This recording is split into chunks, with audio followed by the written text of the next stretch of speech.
ছাৰক এটা জাপি প্ৰদান কৰিলোঁ।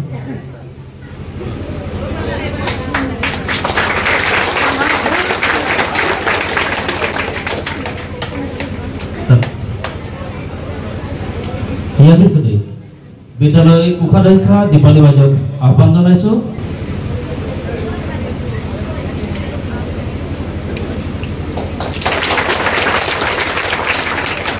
ইয়াৰ লগে লগে আমাৰ প্ৰাথমিক বিদ্যালয়ৰ প্ৰধান শিক্ষক ও জনসম্পৰ্ক বিষয়া উজ্জ্বল কুমাৰ বড়ো ছাৰক আহ্বান জনাইছোঁ। যিহেতু আমাৰ কাৰ্বি আংলঙলৈ আহিছে, গতিকে কাৰ্বি পোহৰে ছাৰক আজি শুভেচ্ছা জ্ঞাপন কৰিবলৈ অনুষ্ঠানটো ৰখাৰ বাবে লগতে অনুষ্ঠানৰ আহ্বায়ক আৰু আমাৰ বিদ্যালয়ৰ এছিষ্টেণ্ট প্ৰিন্সিপাল প্ৰসঞ্জিত চক্ৰৱৰ্তী ছাৰক আহ্বান জনাইছোঁ এখনি চেলেং প্ৰদান কৰিবৰ বাবে। আৰু মই আহ্বান জনাইছোঁ বিদ্যালয় হিন্দী বিভাগৰ শিক্ষয়িত্ৰী জোনমণি নায়ক বাইদেউ মঞ্চত আহি আমি ছাৰক এখন কৃতজ্ঞতা পত্ৰ জ্ঞাপন কৰিবলৈ বিচাৰিছোঁ। এই কৃতজ্ঞতা পত্ৰখন পাঠ কৰি দিবৰ বাবে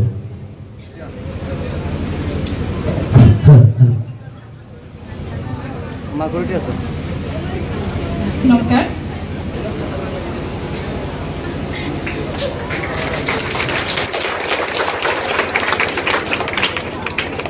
শিক্ষক শিক্ষয়িত্ৰীসকলক লগতে মোৰ সন্মুখত বহি থকা মৰমৰ ছাত্ৰ ছাত্ৰীসকল, কেইগৰাকীমান অভিভাৱকো আমি দেখিছোঁ, তেওঁলোকো আহিছে।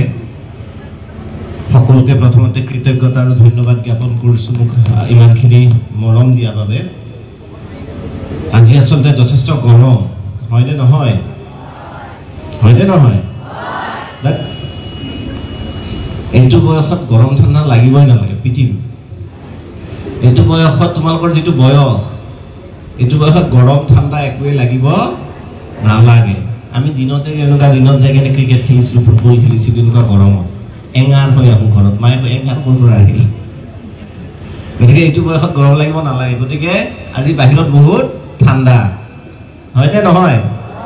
চব মিছলীয়া। যিয়ে নহওক, মই স্কুলখনৰ বিষয়ে বহু কথা গম পালোঁ, ছাৰৰ সৈতে কথা পাতিলোঁ, তোমালোকৰ বিষয়ে গম পালোঁ। মই ৰেগিং কৰাওঁ, ৰেগিং মানে ভাল ৰেগিং, এইটো এনেকুৱা ৰেগিং কৰিব লাগে সেয়াও চালোঁ। দুই এটা কথা ময়ো শিকিলোঁ।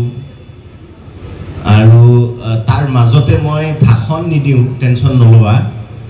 ভাষণ কিয় নিদিওঁ? কাৰণ মই ভাষণ শুনিও বিৰাট বেয়া পাওঁ। আগতে আমাৰ স্কুলত যেতিয়া আমিতো চৰকাৰী স্কুলত পঢ়িছিলোঁ, যেতিয়া মিটিং হৈছিল, কোনোবাই ভাষণ দিব হ'লে পিছফালৰ পৰা পলাওঁ। কোনে শুনি থাকে এই বৰিং কথাবিলাক? মাথাটো গৰম হৈ যায়, হয়নে নহয়? হয়। সেইকাৰণে ভাষণ মই নিদিওঁ, কিন্তু মনৰ দুটামান কথা আড্ডা মাৰাৰ নিচিনাকৈ যেনেকৈ আমি মাৰোঁ, আড্ডা দিয়াৰ নিচিনাকৈ দুটামান কথা ক'ম। কাৰণ মই আকৌ জানো যে এইটো বয়সত ভাষণ চাষণ শুনি ভাল নালাগে, জীৱনটো পুৰা ৰোমেণ্টিক হৈ থাকে। বিশেষকৈ 9, 10, 11, 12 বেছি হয়। 9, 10টো অকণমান মেট্ৰিক পাছ নকৰালে অলপ চম্ভালি থাকে। 10, 11 পোৱাৰ লগে লগে পুৰা জিন্দগী বিন্দাছ, ডিপিত আহি যায় মা লাইফ মা ৰুলছ। আৰু আজিকালিতো ইনষ্টাত ফটোও দেখা নাপায়, হেলমেট পিন্ধা ফটো এটা দি দিয়ে, কাভাৰ ফটো। মই কওঁ মুখৰ ফটো যদি নিদিয়ে ইনষ্টা কিয় খুলিছে? নামবিলাক চব দিয়ে, ডেভিল কিং থাকে না থাকে এইবিলাক নাম ইনষ্টাত। ছোৱালীবিলাকে দিয়ে এঞ্জেল প্ৰিন্স, ছোৱালীও কম নহয়। গতিকে এইটো বহুতে গালি পাৰে বা বেয়া পায়, মই বেয়া নাপাওঁ। ছাৰে তেতিয়া কৈছে যে কোনেও হাল্লা নকৰিবা, এইটো মই মতে যাৰ যাৰ মন যায় হাল্লা কৰি থাকিবা, ভাষণ শুনাৰ দৰকাৰ নাই। কাৰণ কিয়? কাৰণ এটা আছে, ময়ো তোমালোকৰ নিচিনা বয়সত আছিলোঁ নাই মানে চিধা এনেকুৱা হৈ গৈছিলোঁ। আগতে তোমাৰ চশমা টচমা নাছিল, একদম ডাইৰেক্ট দেখা পাইছিলোঁ মানুহ। এতিয়া দেখা নাপাওঁ বা এতিয়া হৈছে কিয়? তোমালোকৰ বয়সত মই এই কথাটো ৰিয়েলাইজ কৰোঁ যে এইটো বয়সত বেছি কথা চথা শুনি ভাল নালাগে।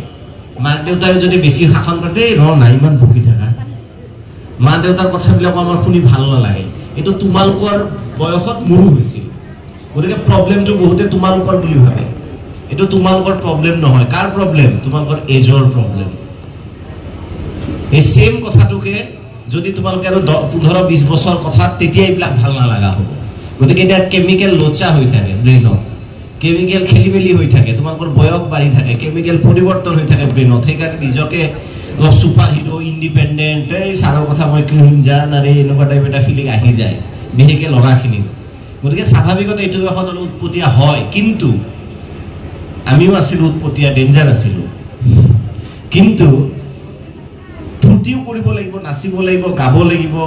পূজাত গ'লে আমি আগতে এনেকৈ পেপাত, বেয়া কথা তথাপিও অলপ পেপা বজাই এনেকৈ 6-7টা লগ হৈ ছোৱালীবিলাক কাণত বজাই দিছিলোঁ। ইমান গালি পাৰে, অসভ্য। কিন্তু লাইফত তুমি এটা বয়সত, চব বয়সত এনজয় যিটো থাকে সেইটো কৰিব লাগে। মই এইটোৰ ছাপোৰ্টাৰ, মই তাৰ বিৰোধী নহয়। আমাক বহুত ছাৰ বাইদেউ কয় একদম ভালে ভালে থাকিবা, মই নাই অলপতো বদমাচি চলে। কিন্তু লাইফটোতো ইয়াতে শেষ হৈ নাযায়, যায় জানো? 11-12 ইয়াতে শেষ হৈ নাযায়। জিন্দগী বহুত লম্বী হতি হে, বহুত দীঘল হয়। যিবিলাক ছাত্ৰ ছাত্ৰীয়ে লাইফত ফুলটো এনজয় কৰে, যি মন যায় তাকে কৰে, কিন্তু তাতে এটা কুৱেশ্যন মাৰ্ক আছে। যিবিলাকে লগত পঢ়াটোও ভাল ৰাখে, যিবিলাকে লগত পঢ়াটোও ভাল ৰাখে, বাকী ফালটো আমি যি কৰা কৰি থাকা, ডান্স কৰিব মন গৈছে, ৰেইন ডান্স কৰিব মন গৈছে, কৰি থাকা বৰষুণ দিলে, কিন্তু নিজৰ পঢ়াটোও ঠিকে ৰাখে, সেইবিলাক ল'ৰা গৈ পিছত ছাকচেছফুল হয়, সেইবিলাক ছোৱালী গৈ পিছত ছাকচেছফুল হয়। যিবিলাকে কেৱল মস্তি কৰি থাকিব, কেৱল ফূৰ্তি কৰি থাকিব, সেইবিলাক ল'ৰা ছোৱালী যেতিয়া 25, 26, 27 এজ হ'ব, এটা গান খালি মনত পৰিব, এই কিয়া হুৱা কিউ হুৱা। তেতিয়া ক'ব লাগিব স্কুল মে বহুত বদমাচি কিয়া ইচিলিয়ে হুৱা। গতিকে বদমাচি কৰা, এনজয় কৰা, মই আকৌ কৈছোঁ ফাল্টু আমিও কৰা, মই মানে অলপ লিবাৰেল মানুহ, কিন্তু পঢ়াটো সদায় ঠিক ৰাখিবা। বহুত ছাত্ৰ ছাত্ৰীয়ে প্ৰশ্ন যেতিয়া সুধি হৈছিল তোমালোকে কি হ'ব বিচাৰিছা, বহু ছাত্ৰ ছাত্ৰীয়ে কৈছে কি এতিয়া ভাবা নাই ফিউচাৰত কি হয় মই কেনেকৈ জানো। এইটো একদম বেয়া অভ্যাস। যিসকল ছাত্ৰ ছাত্ৰীয়ে কৈছা যে ফিউচাৰত কি হ'ম এতিয়ালৈ ভাবা নাই, সেইবিলাক ছাত্ৰ ছাত্ৰীয়ে ফিউচাৰত ছাকচেছফুল হ'ব নোৱাৰা। Always have dreams in Euro eyes.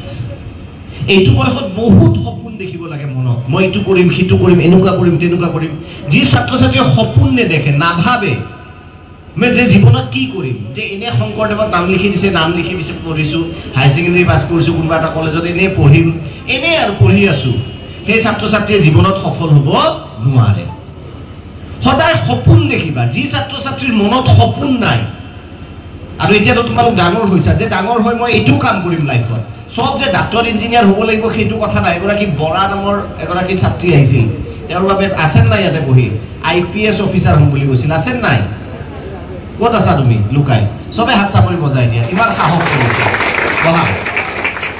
Date is called dream. তুমি হ'ব পাৰা নোৱাৰা, ডেট ইজ ডিফাৰেণ্ট, কিন্তু ডেট ইজ দ্য পেশ্যন। তোমালোকৰ মনত সেইটো থাকিব লাগিব যে মই লাইফত এইটো কৰিম। আৰু এটা কথা মনত ৰাখিবা, মই আকৌ কৈছোঁ চবে IPS হ'ব নোৱাৰে, কোনোবা ভাল প্লেয়াৰো হ'ব পাৰে, কোনোবা ভাল ডান্সাৰো হ'ব পাৰে, কোনোবা ভাল বক্সাৰো হ'ব পাৰে, কোনোবা ভাল খেতিয়কো হ'ব পাৰে, ডাঙৰ কথা নহয়। যদি ঘৰত মাটি বাটি বেছি আছে বোলে নহয় মই চাইণ্টিফিকেলি খেতি কৰি যাব জীৱনত কিবা এটা ডাঙৰ হ'ম, সেইটোও ভাল কথা, কিন্তু কিবা এটাতো ভিজন ৰাখিব লাগিব যে মই ৰেষ্টুৰেণ্ট এখন খুলিম ডাঙৰ হ'লে, কিবা এটা ভিজন মাইণ্ডত ৰাখিব লাগিব। আৰু যাৰ ভিজন নাই সি লাইফত একো কৰিব নোৱাৰে, এইটো অপ্ৰিয় হ'লেও সত্য।